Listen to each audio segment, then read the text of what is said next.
ببینید واقعیت اینه که صحبت‌های من هیچ اهمیتی نداره. اون چیزی که واقعاً اهمیت داره اینه که این صحبت‌ها بتونه شما رو به فکر فرو ببره و شما با اون فکر کردن و اندیشیدن صحیح خودتونه که میتونید به درک بیشتری نسبت به اینکه کی هستید، چی هستید و اینجا چی میخواید یا در کل همون هدف اصلی بیداری نزدیک بشید. وگرنه چه صحبتهای من یا هر کس دیگه‌ای که دارید گوش میکنید، چه چیزایی که میخونید یا میشنوید و میبینید، اینا همگی وارد حافظه شما میشن. و خب چیزی که وارد حافظه شما میشه به مرور زمان کمرنگ میشه، به مرور زمان فراموش میشه و تغییر اساسی رو در شما ایجاد نمیکنه. اما اون چیزی که شما با عمیق شدن و اندیشیدن به درک و فهمش میرسید، اون چیزیه که شما رو تغییر میده و دیگه به حالت قبل بر نمیگرده.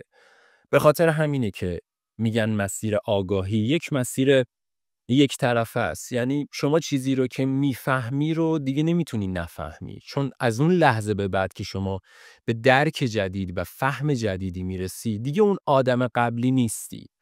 دیگه نگاهت به خودت و به زندگی تغییر کرده و تو یک شخصیت جدید الان پیدا کردی که دیگه فراموش شدنی نیست. اما خب کل بحث ما هم همینه که اوکی، اندیشیدن صحیح یعنی چی؟ یعنی چی فکر کردن؟ که توی پادکست قبل من به این موضوع مفصل اشاره کردم. اگه اونو گوش ندید حتما گوش کنید، چون موضوع خیلی مهمی رو توش باز کردم براتون، که یه جاهایی ما فکر میکنیم که داریم فکر میکنیم، در صورتی که اینجوری نیست، در صورتی که فقط این ذهنه که داره از ما استفاده میکنه و با یه سری افکار ناخودآگاه و غیر ارادی که توی ذهن ما میان و میرن و فقط هیچی دیگه، ذهن از ما استفاده میکنه و نتیجه خاصی هم نمیگیریم. نهایتاً برای تامین یه سری از نیازهای اولیه‌مون داریم ازش استفاده میکنیم، ولی برای رسیدن به درک و فهم و رسیدن به بیداری یه شکل دیگه‌ایه فکر کردن و استفاده کردن از ذهن.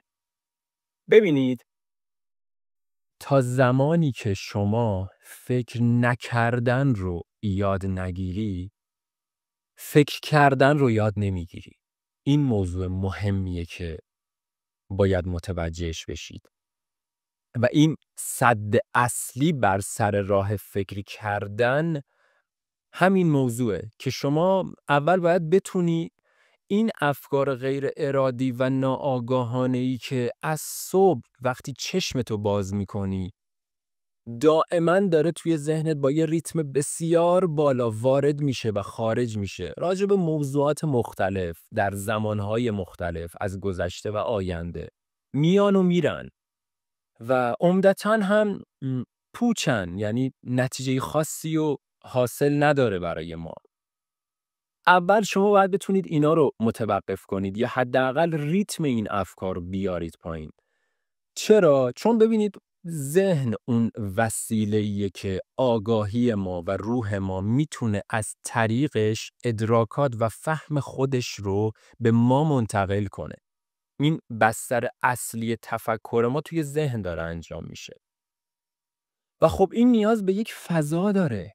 وقتی که این ذهن درگیره، شلوغه، پر از رفت و آمد توش، مثلا یه خونه ای رو در نظر میگیری که تو میخوای یه کار خیلی مهم رو توی این خونه انجام بدی و خب این خونه پره، شلوغه، پر از وسایل اضافه و آدمای اضافه است و اصلا فضای اینو نداری. خونه رو داری، یعنی فضا رو داری، ولی توی اون فضا جاشو نداری که بخوای اون کار اصلی خودت رو انجام بدی. ما هم همینه، ما هم وسیله فکر کردن رو داریم، ولی توی این وسیله انقدر چیزای چرت و پرت و بیهوده ریخته شده که خب به ما مجال اینو نمیده و فرصت اینو نمیده که ازش صحیح استفاده کنیم.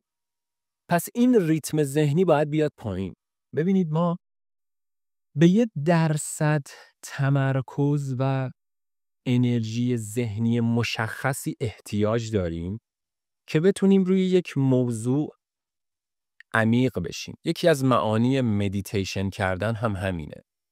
یعنی اینکه بتونی تو به درک یک موضوع برسی و این نیاز داره که یک تایم مشخصی رو، مثلا چند دقیقه رو، حالا اگه بخوام بگم چند ساعت اغراق میکنم، چون در حد ما نیست که چند ساعت متمرکز روی یک موضوع بمونیم. حتی اگر شما بتونی چند دقیقه متمرکز بمونی روی یک موضوع، بسیار زیاد اون موضوع برات باز میشه و عمیق میشه برات و تغییر میکنه مفهومش.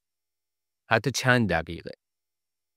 ولی خب همین چند دقیقه خیلی مشکله. چرا؟ چون امروز به خاطر عوامل بسیار زیادی که توی پادکست های بعد من بهش اشاره خواهم کرد، قدرت تمرکز ما به شدت اومده پایین. یعنی میانگین جهانی تمرکز الان روی 3 ثانیه هست. یعنی آدم ها میانگین روی توی 3 ثانیه بیشتر نمیتونن روی یک موضوع تمرکز کنن و ذهنشون سریعا پرت میشه به یک موضوع دیگه. پس این ایجاد یک فضای سکوت ذهنی و یک فضای خالی ذهنی که در نتیجه بتونه به ما این تمرکز و انرژی رو بده که بتونیم فکر کنیم، این ابزار مهمیه که اول ما باید بتونیم اینو فراهم کنیم. بعد توی این فضا روی هر موضوعی که دوست داشته باشی میتونی تمرکز کنی. هر موضوعی. از موضوعات دنیوی خودت گرفته توی زندگی مادیت. یعنی حتی میتونی توی اون فضا به راحتی به بیزینست، به رشد بیزینست فکر کنی. به ثروت سازی خودت فکر کنی.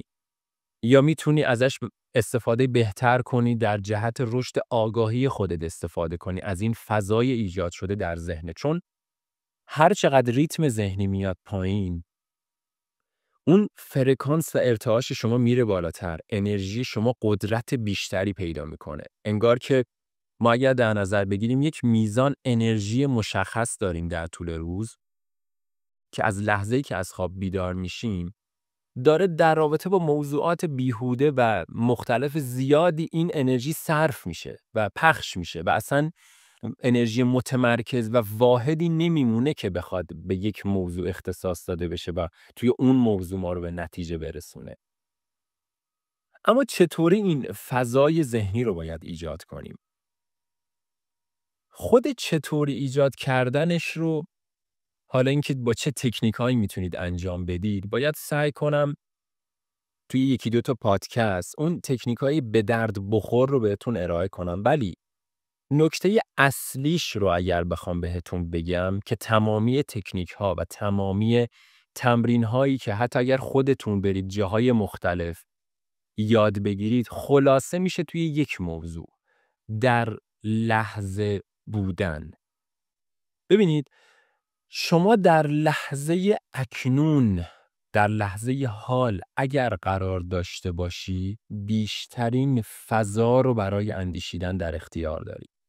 چرا؟ چون در لحظه اکنون بودن اگر به معنای واقعی اتفاق بیفته، شما بیشترین میزان تمرکز رو داری و کمترین میزان حواس پرتی رو داری. چون وقتی در لحظه قرار داری، دیگه نه به گذشته فکر میکنی نه به آینده. و عمدتاً افکار غیر ارادی و ناآگاهانه ما که از صبح تا شب داره توی ذهنمون با ریتم بسیار بالا میاد و میره، افکاری هستند که یا مربوط به گذشتن یا مربوط به آیندن. در لحظه اکنون گشایش خیلی زیادی دارید برای فکر کردن، برای فهمیدن و عمیق شدن و همه چیز توی همین خلاصه میشه، تنها لحظه ابدی. این که چطور بتونیم در لحظه حال حضور پیدا کنیم، همین شما یاد بگیرید، از اونجا به بعدشه که با اندیشیدن و فکر کردن میتونید به ادراکات مختلفی نسبت به هر موضوعی که دوست داشته باشید برسید، که سعی میکنم به مرور توی قسمت‌های بعدی به این موضوع بپردازم تا رفته رفته به این حضور در لحظه حال نزدیکتر بشیم. مرسی که تا اینجا به حرفام گوش دادید. خدا نگهدار.